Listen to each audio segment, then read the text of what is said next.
Hello everyone and welcome back to Let's Play Kingdom Hearts Final Mix. In the last part we finished our plot duties here in Traverse Town for now, and before we actively leave the world towards our first real world, I want to go out of my way to take care of some little side things we can take care of now. Namely, at the end of the last part we got both the fire spell and the dodge roll ability, which I've already equipped. Dodge roll, you press the square button, you do a dodge roll forward. That's really good at avoiding pretty much any attack, because I think you also get some amount of invincibility frames during it. This right here is the Customize menu. This serves two notable functions. A, it allows you to actively change Donald and Goofy's own behaviors around so they can either be a little more defensive or offensive with either some presets or ones you like to set yourself. For instance, I like to set Donald and Goofy both to use HP and MP items in emergencies only so they don't just eat through our item reserves. But meanwhile, I might have Donald be more offensive with his magic and only use curative magic in defensive magic in emergencies, or just less often to begin with. Goofy, I tend to just kind of vary up what I like to do depending on my playthrough because he doesn't use too much MP to begin with, so I don't need to worry about him doing too much with that. The other thing the Customize menu lets you do is set shortcuts for spells, where if you hold down the R1 button, your command menu on the bottom left will be replaced with a shortcut menu where you can just use one of 3 spells by pressing a button while holding R1. I like to set, for instance, fire to R1 and square so I don't have to go through the magic menu every time, because if you want to use magic otherwise, you need to scroll down on the D-pad. Hey, look at this mark. I wonder what it is. This is a Trinity mark. They appear in many places. Only the blue ones react in the beginning. Sora, Donald, and Goofy can perform various Trinity moves besides this marks. So by pressing the triangle button now, we can use the blue Trinity thing, Trinity Stop, and this one will teleport us up here so we can grab this chest. Notably, you can actively find a couple of different color of Trinities within Traverse Town alone, and I think there is a cutscene if you find one of them first, but I didn't record it because, frankly, I only did one recording session per world, and that was about it. Similarly, I think there's actually a cutscene where if you go talk to Leon, Aerith, and Yuffie over in the cafe area right now, they'll lead you into the Dalmatian quest if you haven't already found the Dalmatian house, I want to say. Minor cutscenes like that I do miss throughout the LP, but thankfully they don't really serve much of a purpose. There's actually one thing I know I had to go and re-record towards the end of the LP, but that's because it's something I said I would do later on. I remember distinctly to myself in the footage recording, and I just outright forgot to do so. But we'll talk more about that towards the very end of the LP. Yeah, though, arguably one of the more disorienting things when you're first playing a Kingdom Hearts game is actively navigating the command menu, because by default, attack is selected, so you can just mash the X button to do your physical attacks. But if you want to access the magic item or any other menus that unlock as you go throughout the game in the series, you need to press up and down on the D-pad, and in the moment, swapping from analog stick to D-pad can take some learning.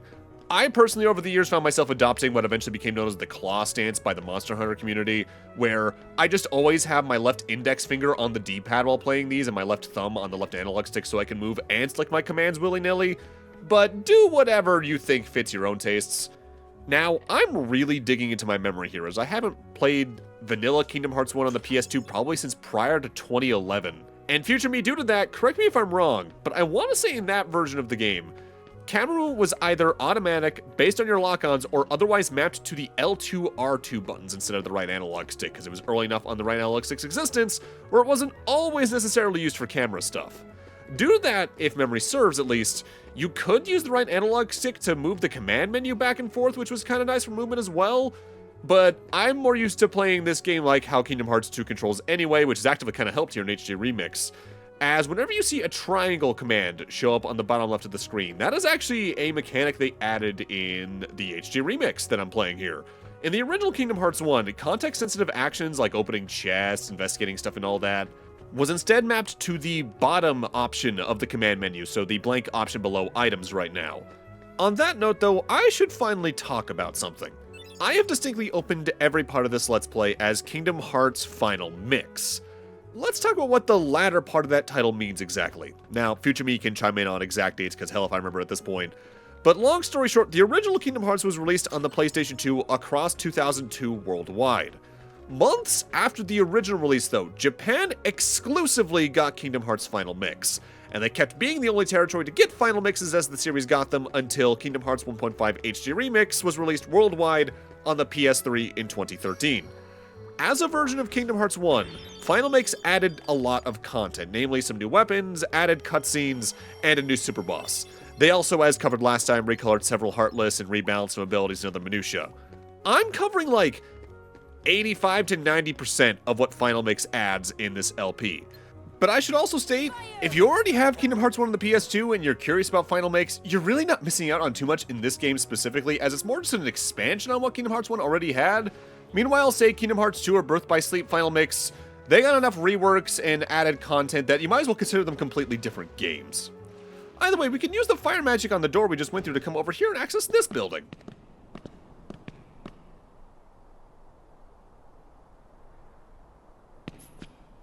There's something about this musty place.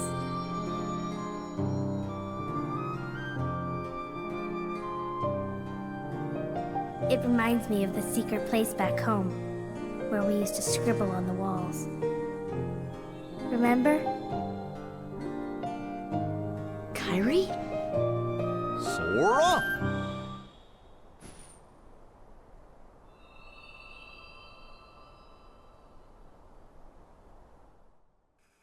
Well, well.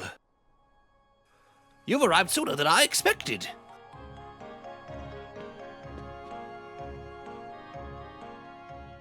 What, you knew we were coming? Of course. Are you a Heartless? He doesn't look like one. Oh my, no. My name is Merlin. As you can see, I am a sorcerer. I spend much of my time traveling. It's good to be home. Your king has requested my help. King Mickey? Yes, indeed. Donald, Goofy, and who might you be, young man? I'm Sora. Ah, so you have found the key. What did the king ask you to do? Just a moment.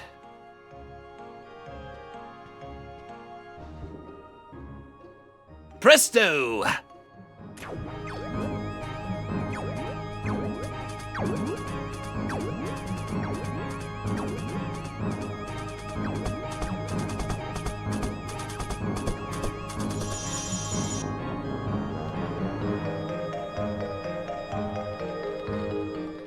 There now. Your king asked me to train you in the art of magic.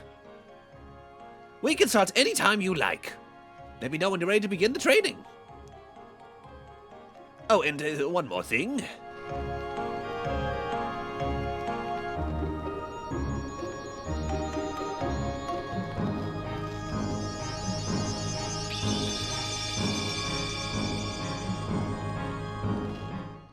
Hello, I'm the fairy godmother. Your king asked me to help too. I will assist you throughout your journey. I do not know how much I can be of help, but do stop by any time. So, largely, I'm actively only here right now to grab a blue trinity here in front of this chalkboard. But Merlin and the Fairy Godmother do notably have some pretty good uses, though the Fairy Godmother in specific we won't be able to use until way later in the game. Merlin, though, you can actively talk to, and he can take you to the upper floor of this room where you can practice using your spells and how they work individually. For instance, the fire spell.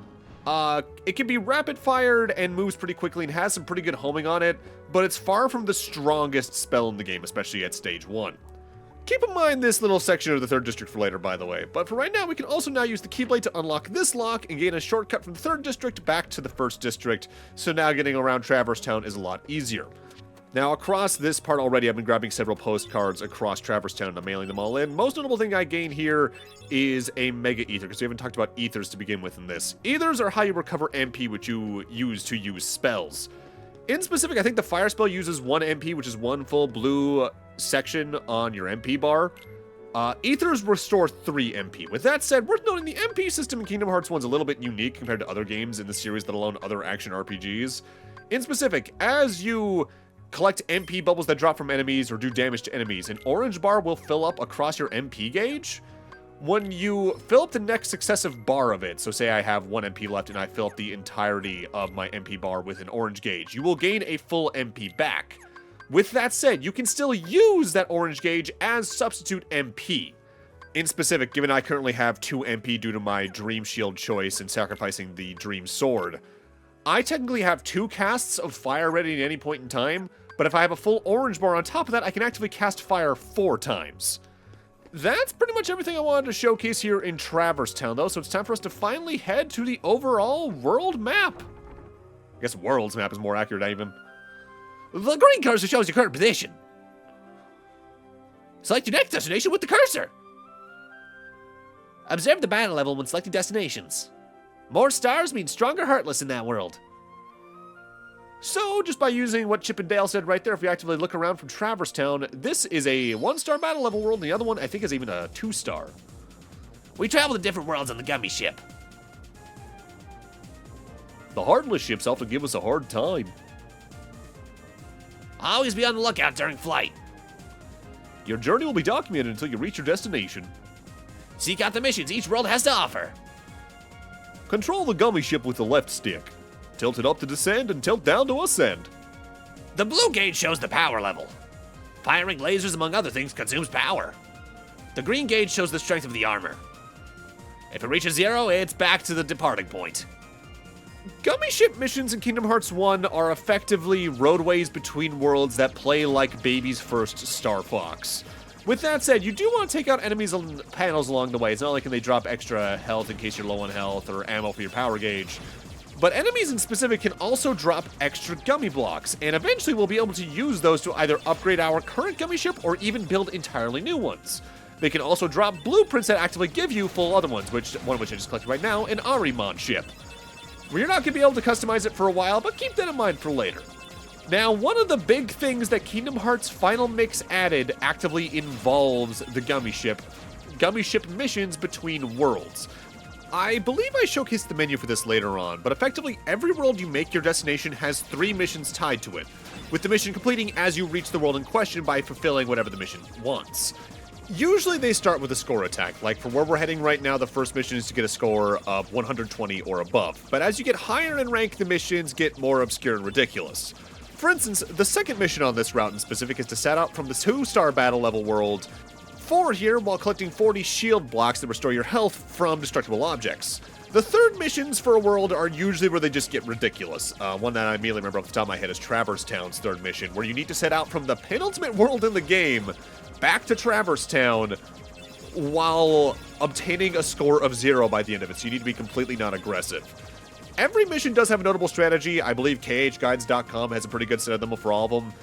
And the worst part is, if you're a trophy hunter or achievement hunter anyway, you're gonna really learn to hate these missions, as in Kingdom Hearts 1 especially, you need to complete every single Gummi Ship mission, for reasons I'll get into momentarily. This right here is the 1-star battle world, Wonderland. Gee, I wonder what this is from. But I'm gonna go back to the Gummi Ship menu and leave Wonderland behind for now. For this LP in specific, I decided I wanted to do the 3-star battle level world first. Now, if this is your first playthrough, I really recommend doing Wonderland or the 2-star battle level world first, as they are much more suited to the level you should be by the end of Traverse Town. With that said, if you're either familiar with the game or playing on Proud Mode, it is really worth doing the 3-star battle level world first, as while it is ultimately harder, the reward at the end of it is so much more worth your time at the end of the day. Going back to the Gummi Ship though, you're required to do all of the missions for the Platinum Trophy or other achievements in the HD remixes, as the third mission in every world gives you a Gummi Ship blueprint. And there's an achievement in Kingdom Hearts 1 Final Mix HD for getting all Gummi Ship blueprints. For this LP though, I'm not bothering. It takes too long and is very specific, and I don't want this LP to be 60 parts long. If you want a good set of guides for them that I recall using when I went for the Plat Trophy, khguides.com's own guides I just mentioned a moment ago, alongside the YouTube channels Gothwood9 and Shady Riku's, are really good. With that said, this isn't the only Kingdom Hearts I'm going to treat like this. Whenever I get to Kingdom Hearts 2 Final Mix, I will treat that the same, as its Gummi Ship missions are also really specific. Though thankfully, in at least the PS4 version, you don't need to do all the Gummi Ship missions, you just need to do like 30 of them, I think, or something like that. I should also mention I do change up how I handle the Gummi Ship sections as we progress through the LP. Here in the early game, I show them pretty much all in full speed. In mid-game, I speed them up a good bit, if only just to save some time. But by late game, I'm actually back at full speed because my late game Gummi Ship gets to be fast enough where I don't really need to speed up as much. It's more just to save time than anything, as while the Gummi Ship sections definitely get more intense by end game, they're still, I'd say, easier and less interesting than your average level in Star Fox on the Super Nintendo, sadly. With that said, Kingdom Hearts 2 definitely at least steps that up a good bit. The Gummi Ship missions in Kingdom Hearts 2 are probably my favorite Star Fox adjacent thing I can think of outside of, well, actual Star Fox. Here's our 3-star battle level world. Welcome to Deep Jungle. Hey Donald, maybe King Mickey's down there. In a backwater place like that? No way. Let's move on. Hold on, Riku and Kairi might be down there. Let's just check it out. Forget it. We're on an important mission. Just land. No. Come on. Ah, phooey. We're landing.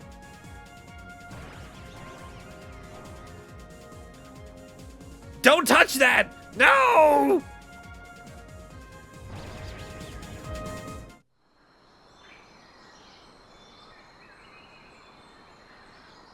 Whoa!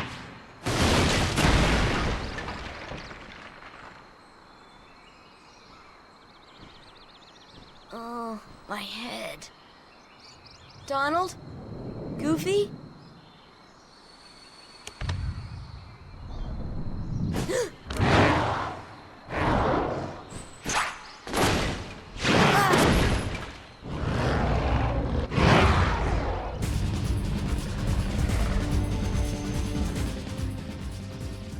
Surprise leopard attack. Meet Sabor, who is actually the bane of a lot of first-timers' existence when they were children. Sabor's not too bad up close, as he only really has a claw swipe or two he can do, but if you're at a long distance, he can make up a lot of ground really quickly, jumping into you for a lot of damage because we're here a lot earlier than you're meant to be. If you see him either rev up for a charge or try to jump, just dodge roll out of the way, as it's not worth eating the damage in case you're trying to be aggressive.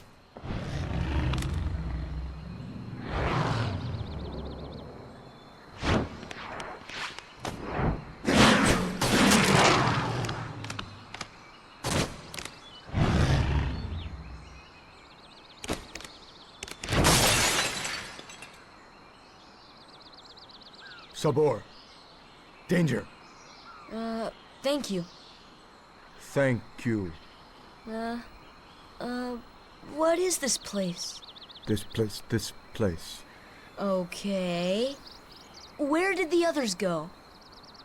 Look, I got separated from my friends. Have you seen them? Hmm? Friends. Friends. Right, my friends. There's 2 of them. The loud one is Don. Huh? Know what? Never mind. I'm looking for my friends, Riku and Kairi. Look for Riku. Friends. Right. Kairi. Friends. Right. Oh, friends. Here. Really? Huh? Friends. Here. Not sure I understand, but show me. Take me to Riku and Kairi. Tarzan. Tarzan. Go. And I'm Sora. Tarzan go, Sora go.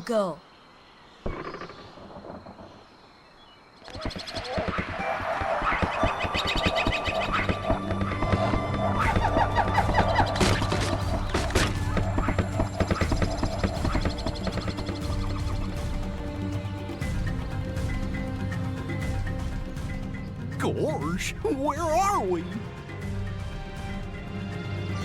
I sure hope Sora's okay.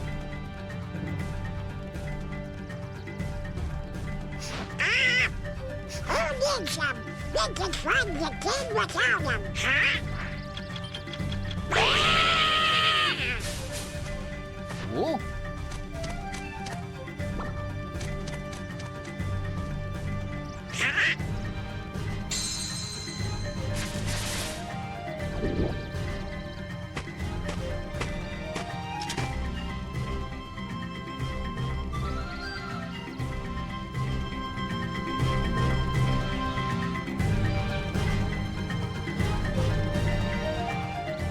our goal was actively to follow him down there, but let's talk about Tarzan himself really quick. He's our first non-Donald and Goofy party member, and largely they're only available in the world they're tied to, so Tarzan can only be used here in Deep Jungle. Tarzan, I guess I could best describe as a knight from certain RPGs. Very high defense and damage, and some okay magical abilities, but he doesn't have enough MP to make them super reliable. I'd especially recommend putting him on actively using defensive magic regularly, because I think that's an option in his customized menu, as he'll probably more than likely either use his healing herb ability on you, which will heal you for a good amount of HP at this point in the game, or his wind armor ability on you, which will actively have all incoming damage. So by grabbing that barrel and throwing it over there, we can actively access the second floor of the treehouse, and this allows us to grab a few extra items.